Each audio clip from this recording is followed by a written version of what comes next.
Welcome everyone. Thank you for joining us this afternoon. So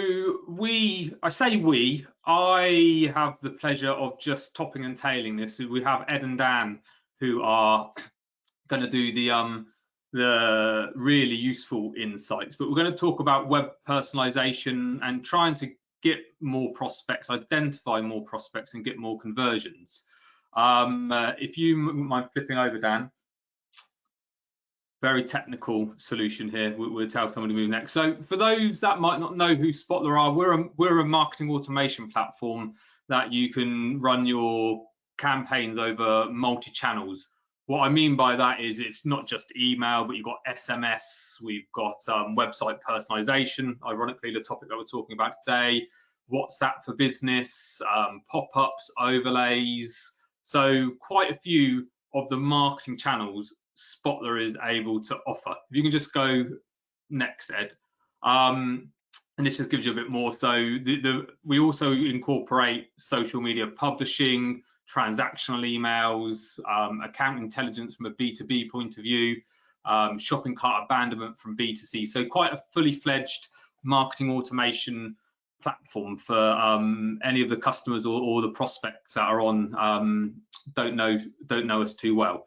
But what I want to do today is I just wanted to give a bit of an overview of what's going to happen. So if you go to the next slide, Ed, this session will be recorded. It's about 30 minutes long, but please, if you have any questions, put them in the questions channel, and then I can ask Ed and Dan at the end, or I can try and answer some myself. We'll have a quick Q&A at the end if anything comes out of this. It is being recorded. I'm just going to check that to make sure I hit the record button, because I've said that before and completely forgot. There we go. Yep, it is being recorded. And there aren't many slides. There's a few slides because the guys are going to take you into the product as well to show some bits. But the slides that we do have, we will send you a copy of. Next slide, please, Ed. Lovely. So I'm going to take you over the why do personalization in the first place, and then Ed and Dan are going to take you over a couple of pieces. So we're going to look at product recommendations, data capture, so pop-ups, pop-over overlays, light boxes. They've got a number of different names, but those things that pop up, and you've got some really useful stuff that you kind of do on exit intent, or if we don't know data about somebody, we can start to profile. And then we've got some advanced personalization of website content. So as I said, I just want to go over the why, and that's a really useful bit. There was 10 kind of key points I put together on the next slide of why marketers use personalization, and in particular why website personalization is starting to become more prominent in especially the e-commerce world, but a little bit in the B2B world as well. So you can do stronger lead nurturing and stronger nurturing of whether that's B2B or B2C. There's quicker checkouts, shorter sales cycle, a nice one around the affinity of a brand by sending people more personalized messaging, whether that be offers, comms, emails, and so forth. You get a stronger brand affinity. There's research by Smarter HQ that shows 72% of customers say that they perceive the value of the brand and the service they offer more beneficial when it is more personalized. So again, that increases brand equity. The one that we all generally really want is customer loyalty. We want people to come back and buy from us, and if we can be more personal to a customer, obviously that makes the experience better and it makes them repeated customers. If you look at the RFM modeling and so forth, your champions, your sleepers and so forth, we do want to get more and more champions if we can. Relevant offers, obviously. There was one that we've started to notice, is that the call to actions, you can start to personalize call to actions more, so you can see what people are interested in, and therefore those call to actions can be more personalized, more highly effective, rather than generic kind of click here's, if that makes sense. And then obviously more conversions is what we're all after, but deeper insights, because the more data is again, Spotler being part of a CDP, a kind of a customer data platform for a grand word, we can gather a number of insights that can hopefully help you get more of the above. So that's the why. Hopefully those are strong enough reasons for when Dan and Ed show you what you can do. This is the background to why you would do it. There are obviously, I just thought I'd throw some stats out there on the next slide around the benefits of it. So there's been a great Gartner research around people when they did some research of, you know, getting better deals, people saving more time. Because obviously if something's personalized, and we know someone's been looking at something, they might have wanted it, so that checkout is quicker, saves time, purchase process is easier, less confusing. And then on the next slide, there's just some great stats. Again, I think it was from Gartner around an increase in sales volume, and you know, shoppers more likely to buy from a company with personalized experiences. You would obviously expect me to give you all the good stats. I wouldn't necessarily throw up bad stats on personalization, but in all honesty, it's quite hard in the marketing industry to find bad stats around personalization. It's that, you know, old adage, if I can talk to you about something I know you're interested in and like, therefore I'm going to have a better outcome and a better conversation, and that's what personalization does. So hopefully that's given you a flavour. I'm going to hand over to Ed and Dan to take you through a couple of those use cases and show you how it works. As I said, remember, if there's any questions throughout, just pop them in the questions and I'll ask the guys at the end. Over to you, Ed. Cheers, Simon. So, yeah, as Simon was saying, we're just going to take you through a few examples of the more common use cases. Yeah, we'll go through a slide and then Ed will sort of go through some examples of how they look on both our customers' websites, but also how they look in the platform and how sort of easy they are to deploy. So the first one we're going to look at is product recommendation blocks. So one of the kind of best forms of e-commerce website personalization is using a product recommendation block. So what that is, a product recommendation block is essentially a piece of content that will be directly embedded into your site, and that will display tailored content sort of that is unique and bespoke to that individual. So that might be certain products that they're interested in. Maybe you've been able to capture certain categories they're looking at, or you can even show something like the top sellers. As you can see, the example below is at the bottom of your sort of screen is something we've recently deployed for one of our clients. Their use case was they just wanted to be able to, at the homepage of their site, show all of their top selling products. So as you can see, that is something that was deployed. A couple points on that is you've got, as Ed will show you shortly, is there's no coding required. So it's a very UI driven implementation. So this is all stuff that people without any sort of extensive knowledge of coding can always do within the platform, which is always a sort of a bonus. And another point is you've got to attribution model. So we always want to know exactly how much revenue can be attributed to each of these recommendation or web personalization blocks. So it's a good thing that you can set that up to say anytime someone does click on that, that would go against their profile. And then if they do proceed to maybe purchase a product or even add to the cart, depending on how you've got sort of your attribution set up, that will then count as a sort of conversion against that revenue. So that's a good feature. And over to you, Ed, just to show the customer's website and then into the platform. Cool, thanks, Dan. So if we head out of the presentation, we'll jump into the Squeezely platform. So Squeezely is a product in the Spotler group that we'll be going through today. So we've got a customer here called Just Geek. They've recently finished or been completed onboarding with Spotler. They're using Squeezely within the website. So on the homepage, so a number of products like you see here. If we scroll down, we'll see the top sellers sort of area on this page. This is one of those Squeezely recommendation blocks or personalizations. The content that's being shown here is frequently purchased content within a certain time frame. You can see if I refresh here, that will then update. So any sort of user who comes onto the website for the first time and maybe that first recommendation hasn't quite attracted them, when they come on again, they'll see a new one. So hopefully it'll entice them to look at that in more detail.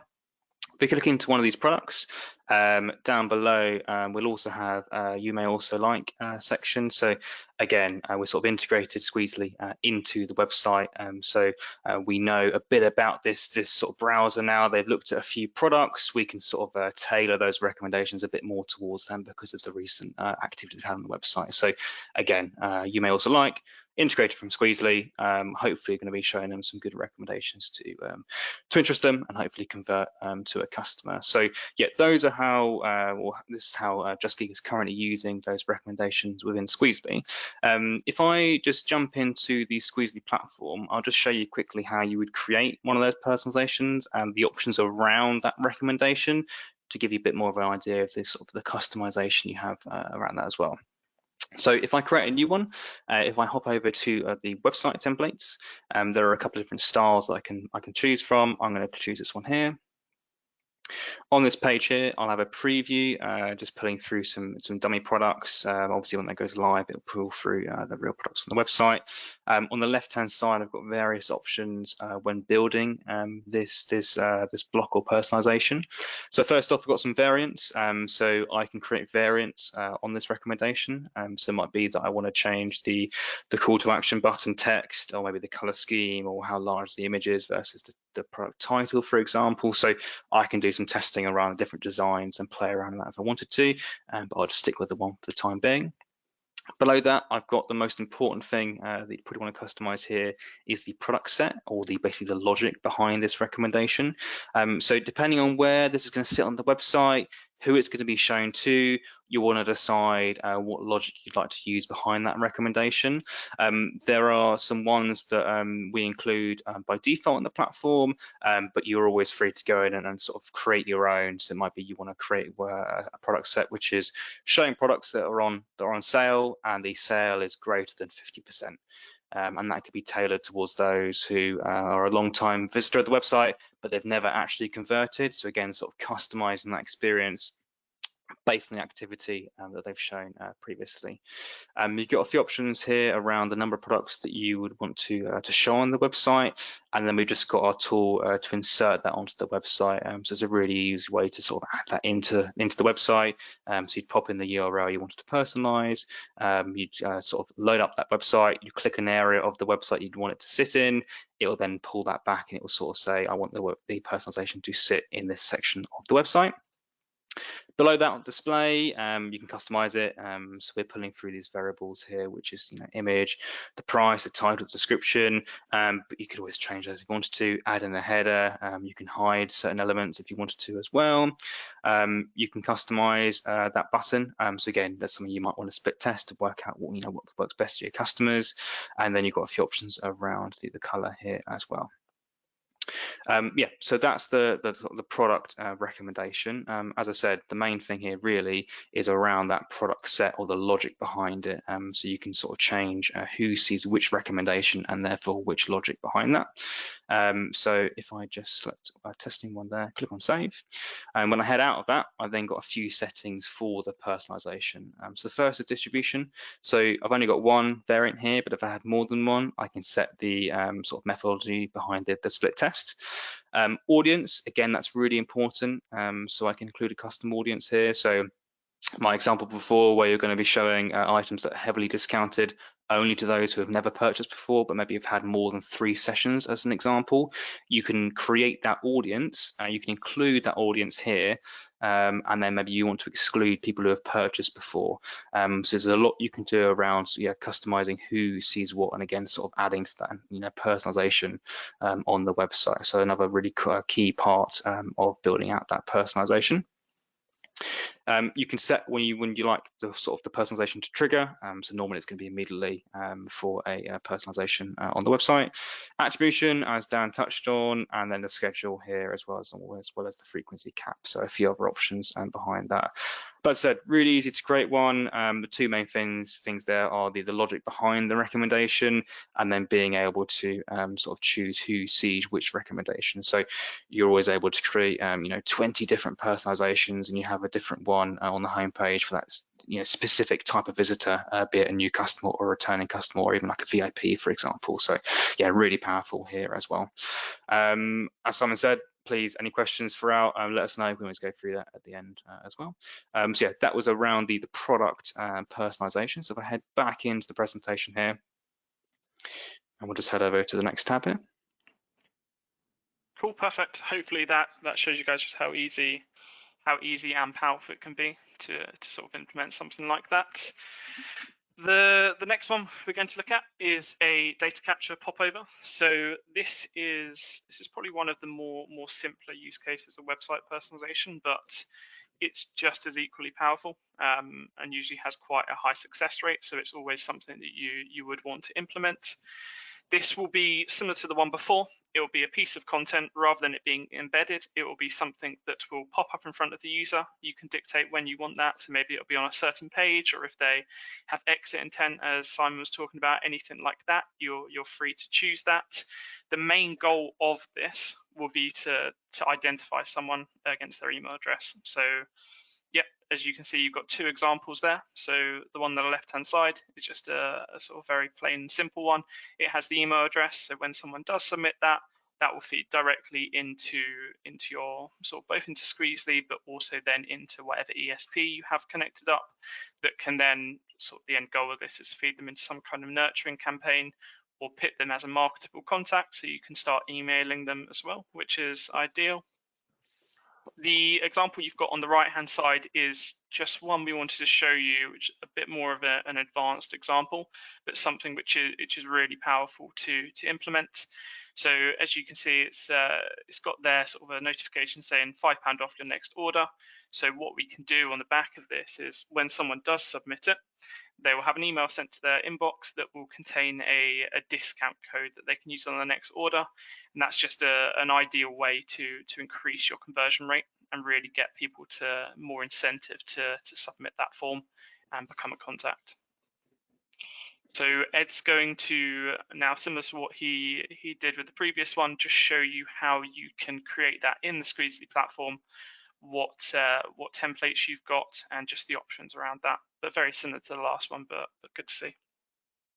Yeah, as Dan said, pretty similar.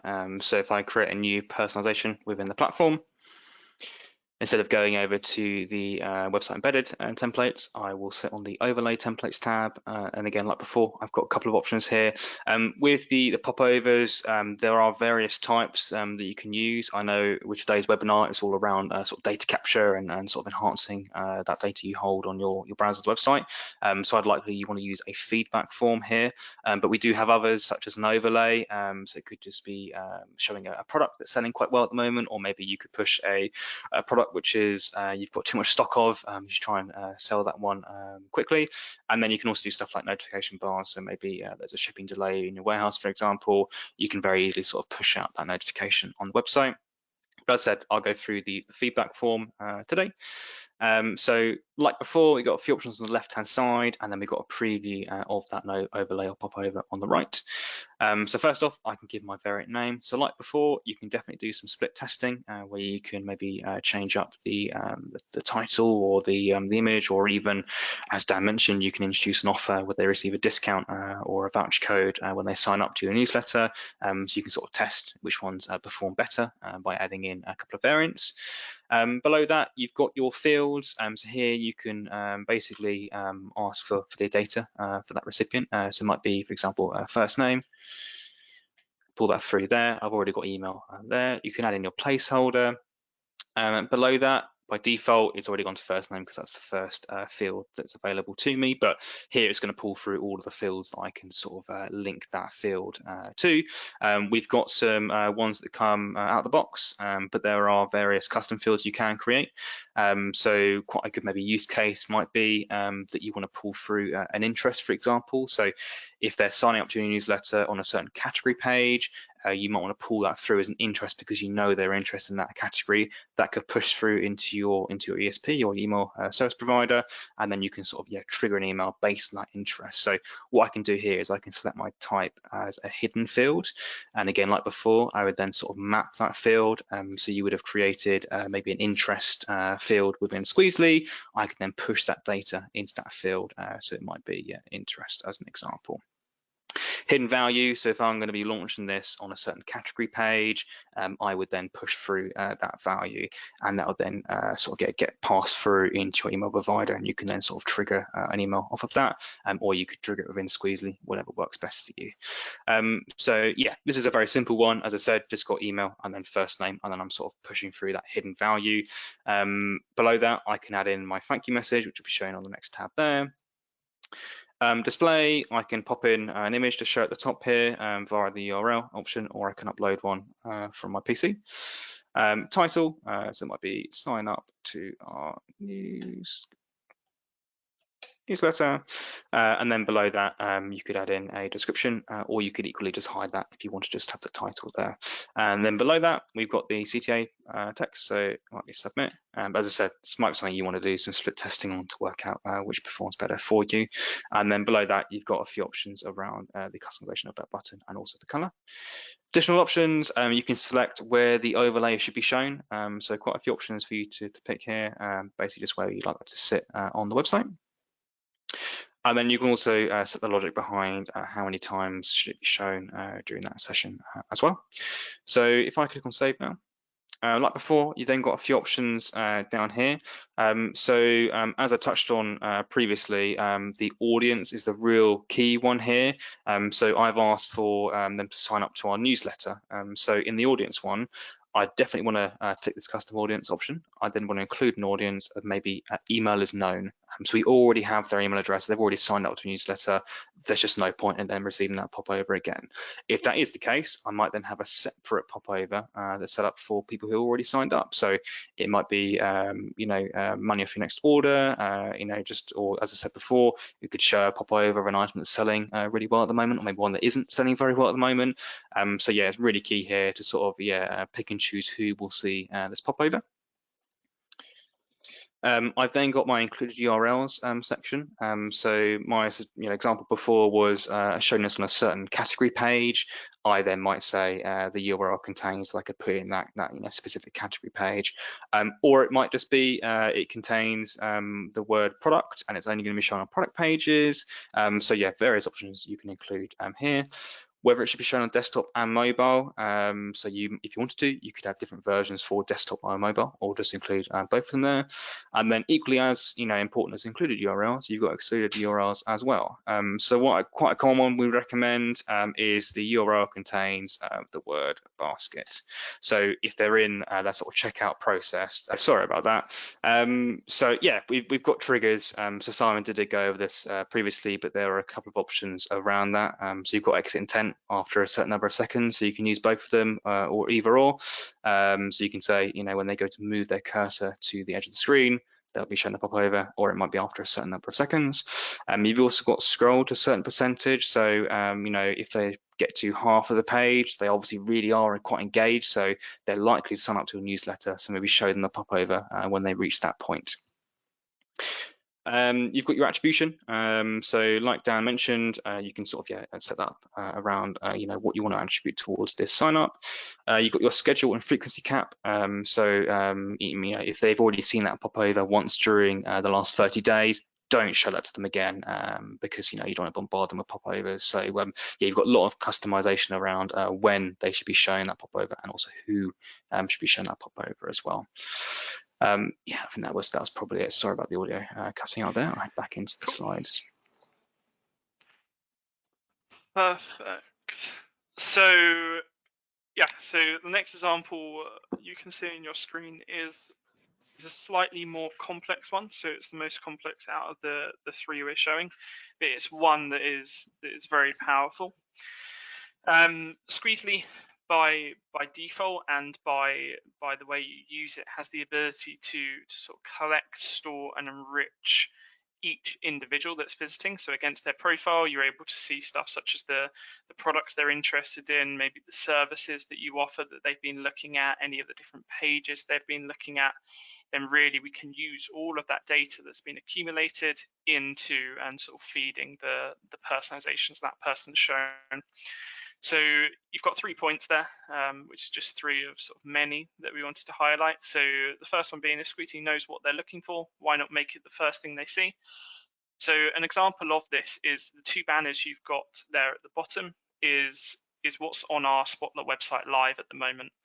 So depending on the way we have this set up is we've got a bunch of integrations that we do. So that could be Salesforce, NetSuite, Dynamics, whatever we have. Each time somebody visits one of those pages, they're going to accumulate a score that will just increment by 1. So maybe I've visited the Dynamics integration page 3 times, but I've visited the NetSuite 1. What Squeezely will do is against my profile, it will work out which one I've visited the most, therefore which one I'm most likely to be interested in. So next time I do visit the website, that homepage is going to show that tailored content that's going to immediately engage with me. If I've been looking at NetSuite and everyone knows that I'm interested in NetSuite, show me NetSuite as soon as I go on your website, and then I'm going to be really, really engaged with the content. The second point is if Squeezely knows the location. So by default, Squeezely does an IP lookup against anybody, against their profiles, and gives you a rough location of that. So an example of where this could be useful in being deployed is maybe you've got a branch based in Liverpool and maybe a branch based in London. If I'm based in Liverpool or nearer to that location, maybe you want to show like a Liverpool landmark or show something to do with that Liverpool branch. Likewise, if I'm based in London, there's no point me seeing something to do about the Liverpool branch. Show me maybe the London skyline or something that's going to engage with me more than seeing something that isn't relevant to my location. So that's something that you can do there. And then a nice simple one, but very powerful is if Squeezely knows they're a customer, show them like a welcome back or good to see you again. Maybe say hello Dan or anything like that on the page. Just really tailor it towards that individual and make sure they're immediately engaged with everything that's being shown, and yeah, just make a more of a personalized experience for them on your site. So hopefully that just gives you an example of how sort of more advanced stuff you can use with the data that's being collected and enriched against each of the Squeezely profiles. That is the three points we were going to cover. So yeah, it's kind of over to you guys if there's any questions or anything you want to revisit. Any of the three use cases, please let us know. Thanks, Dan and Ed. There's a couple coming in, so if anybody has any more questions, just please put them in the questions section. But I get one that's on the list is how much time and effort does it take to kind of set up those personalizations? You were mentioning the first one, the product one, the kind of recommendations one. Is it relatively easy? Integrations, how do you get the data in, I think is the question. Yeah, sure. So, oh, sorry, Dan, you go. No, go on. Okay.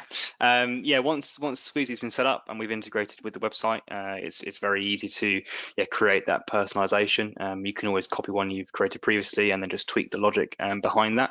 But in terms of the actual setup of integrating Squeezely into the website, we ask for a feed of your products. That gets pulled through into Squeezely. And then once Squeezely we can build up a database, replicate your product database, but in our system, so we can very quickly sort of pull those products through. So any changes you make to pricing, images, description, stuff like that, that then gets synced automatically, so we can then pull that through. So once that initial feed's been set up, it's very easy to sort of push out those recommendations onto the website. And then this one's kind of related to it, but the using Squeezely, and I think I can answer this bit. I think what I mean is it's just a bit of code that you put on the website, isn't it? Like Google Analytics is such, it's just some tracking code. Mm-hmm. So it's a pretty easy install from that point. In that if you use Tag Manager or you've got access to your backend, it's just a bit of script that you put on, just like Tag Manager or Google Analytics. The overlays, there's a question asking what are the kind of possibilities of the overlays? So I mentioned earlier you kind of got exit intent and so forth, but are there other ones that are available? So kind of like, I guess, time on page and so forth I've seen before. Yeah, so we had the scroll to a certain percentage. So there's a Yep. scroll to a certain percentage on the page. You can also utilize their location where they've come from to land on the website. So we've had Yep. customers in the past who use those UTM parameters. So if they've come from one of their emails, they receive a special discount, which is, looking at the URL, if the campaign source contains the word email, that popover is then triggered. So Yep. anyone who's coming from from Google, etc., won't see that. Only those coming from their email list will see that. So yeah, there are options around looking at that URL and working out where they've come from to then customize that content a bit further as well. Great. So that, unless anybody's got any questions before we leave, but that is everything. That was a really useful insight into the tool. So thank you everyone for joining us. If you do have any more questions, customers on the line, pick up with your account managers or just message in and we'll put you in the right direction. We've got some more webinars coming up, so I just thought I'd let you know. We've got one around content creation, we've got one on our new journey builder, and we've got one if you're involved with any of your team are involved with transactional emails and SMS and kind of dedicated deliverability of critical messages, then we've got another one coming up in May. So quite a busy May for us on WebExes. So other than that, we'd love to see you again. I hope you got all that you needed, and have a good afternoon. Thank you very much, everyone. Cheers, Ed. Thanks, Dan. Cheers, guys. Cheers, Take bye. care.